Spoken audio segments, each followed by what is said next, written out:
ये कबीर साहब की यज्ञ की बात की इन्होंने कि भाई कबीर साहब के बारे में वो ज़माना था कि कबीर साहब के बारे में दोनों प्रकार के भ्रम थे।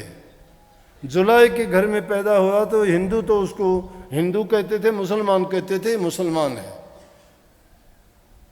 तब दोनों दीनों को जोड़ने के लिए कबीर साहब ने कितना होशियारी से काम कहा। उन्होंने दोनों को, हिंदुओं को भी मुसलमानों किसी को भी नाराज नहीं होने दिया। यहाँ तक कि जब अंत समय आया और झगड़ा हो गया दोनों का, हिंदू कहने लगे कि हम इसको आग के सुपर्द करेंगे, दाह संस्कार करेंगे। मुसलमान कहने लगे कि हम इनको कब्र में दबाएंगे। जब दोनों का झगड़ा हुआ तो आकाशवाणी हुई कि तुम झगड़ा ना करो, एक बार मुझे चद्दर उड़ा दो इस शरीर को और उसके बाद देखना। उन्होंने उसी टाइम उनको चद्दर उड़ाई और थोड़ी देर के बाद में जब देखा तो शरीर नहीं बल्कि दो जगह पे फूल रखे हुए थे। आधे कह दिए, हिंदुओं को कह दिए कि तुम इनको जाके अपने अग्नि में दाह संस्कार करो, और मुसलमानों को कह दिया कि तुम इसको अपने जाके कब्र में रखो। क्योंकि संत समाज के कल्याण के लिए, उद्धार के लिए, सुधार के लिए और जीवों को इस पाप रूपी जेल से छुटाने के लिए आते हैं, स्वतंत्र आज़ाद कराने के लिए आते हैं, उनको मुक्ति दिलाने के लिए आते हैं। अब मुक्ति को ये शायद और कुछ चीज़ सोचते होंगे, मुक्ति है क्या?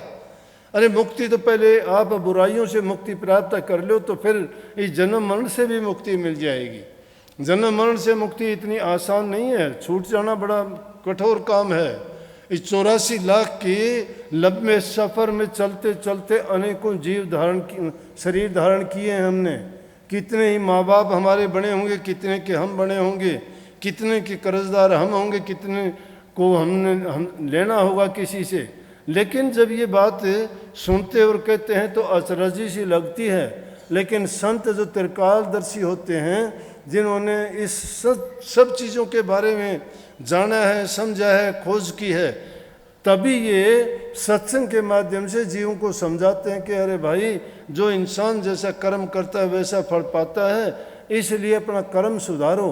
कर्म सुधार के साथ साथ उस मालिक की भक्ति किया करो, उस नाम का जाप किया करो। नाम के सुमन से जीव के कर्म कटते हैं, मन और रूह पवित्र होती है और पवित्र रूह ही उस आदि घर की ओर चल सकती है। आप हमारे संत वाणी चैनल को सब्सक्राइब करें, वीडियो को लाइक करें, शेयर करें और हाँ, बेल आइकन पर क्लिक करना बिल्कुल ना भूलें, ताकि हमारी किसी भी वीडियो की सूचना सबसे पहले आपको मिले।